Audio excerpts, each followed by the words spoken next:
Assalamualaikum semua. Hari ni saya nak buat roti jala bersama kari daging ya. Untuk menghasilkan roti jala yang lembut, mestilah menggunakan sukatan bahan-bahan dengan betul. Okey, antara bahan-bahan utama untuk membuat roti jala adalah 1 cawan tepung gandum, serbuk kunyit setengah sudu teh, garam setengah sudu teh, 1 biji telur, 1 kotak santan, minyak masak 2 sudu besar, air setengah cawan. Manakala bahan-bahan utama untuk membuat kari daging adalah 1 biji kentan dipotong dadu, daging 200 gram, 4 sekawan, bawang putih dalam 6 ulas, halia setengah inci dan sedikit lengkuas, bawang merah 3 biji, kerisik kelapa 1 sudu besar, santan 1 kotak. Dan semestinya kita kena ada rempah ya. Rempah kari daging 2 sudu besar. Kat sini saya guna sedikit rempah kerutuk daging dalam 1 sudu besar, dan serbuk cili setengah sudu besar. Okey, kita mulakan proses membuat roti jala terlebih dahulu. Pertama sekali gaul rata kunyit dan tepung gandum tadi bersama dengan garam. Selepas itu masukkan adunan tersebut ke dalam food processor untuk dikisar bersama dengan bahan-bahan lain. Kemudian masukkan air setengah cawan, masukkan santan,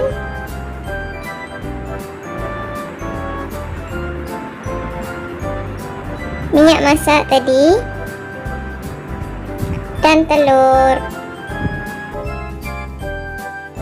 Kemudian kisar semua bahan tadi sehingga semuanya sebati ya. Okey, ini adalah hasil bahan-bahan yang telah dikisar tadi, dan masukkan ke dalam botol untuk membuat acuan roti jala. Terlebih dahulu sapukan sedikit minyak pada kuali supaya tidak melekat, atau boleh guna kuali non-stick ya guys.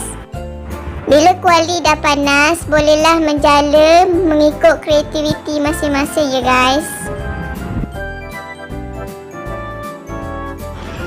Bila dah masak, bolehlah angkat untuk digulung membentuk menjadi roti jala.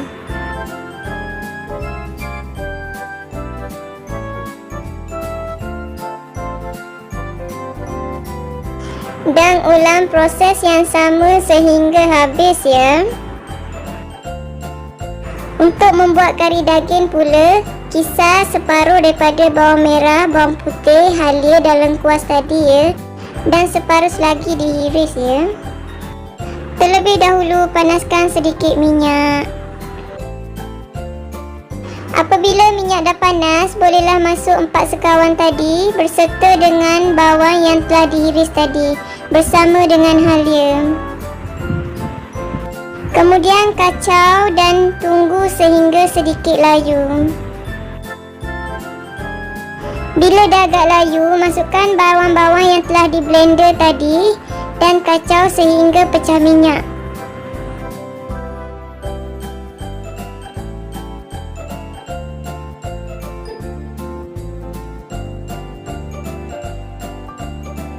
Okey, apabila dah pecah minyak, bolehlah masuk 1 sudu cili kisar, kemudian kacau dan biarkan ia pecah minyak. Bila dah agak garing, bolehlah masukkan rempah-rempah tadi yang telah dibancuh dengan air panas dan kacau dan biarkan ia pecah minyak ya.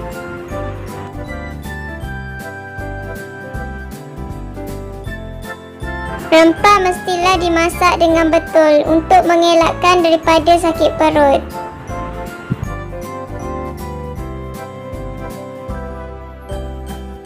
Nampaknya rempah kita pun dah masak, dah pecah minyak. Bolehlah masukkan daging dan kacau sehingga air daging keluar.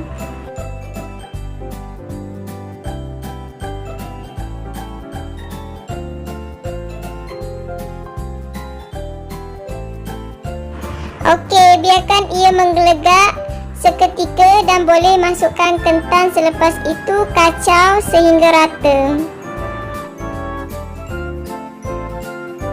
Okey guys, kita biarkan ketan dengan daging tadi merenih seketika dan menggelegak. Kemudian bolehlah masukkan garam ikut sukatan masing-masing ya.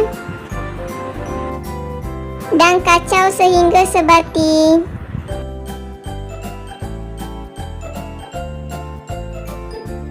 Selepas itu, saya perasakan dengan 1 sudu gula.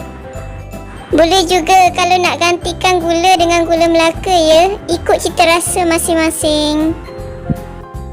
Kemudian kacau sehingga rata dan sebati. Masukkan juga 1 keping asam keping. Boleh juga masukkan air asam jawa, ikut cita rasa masing-masing ya. Selepas itu, saya masukkan dalam 2 sudu besar santan ya, untuk rasa sedikit lemak. Kalau nak masuk 1 kotak santan pun boleh, ikut cita rasa dan kesukaan masing-masing.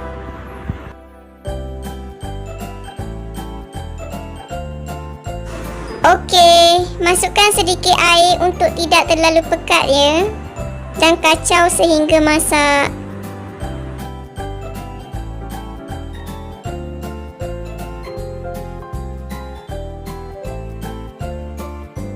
Apabila menggelegak, saya masukkan sedikit kerisik kelapa ya. Dan bolehlah kacau sehingga rata dan sebati dan tunggu ia masak. Biarkan kari daging kita menggelegak seketika sebelum dimatikan api. Okey guys, roti jala dengan kari daging kita pun dah siap dan boleh dihidang untuk dimakan. Selamat mencuba semua. Terima kasih.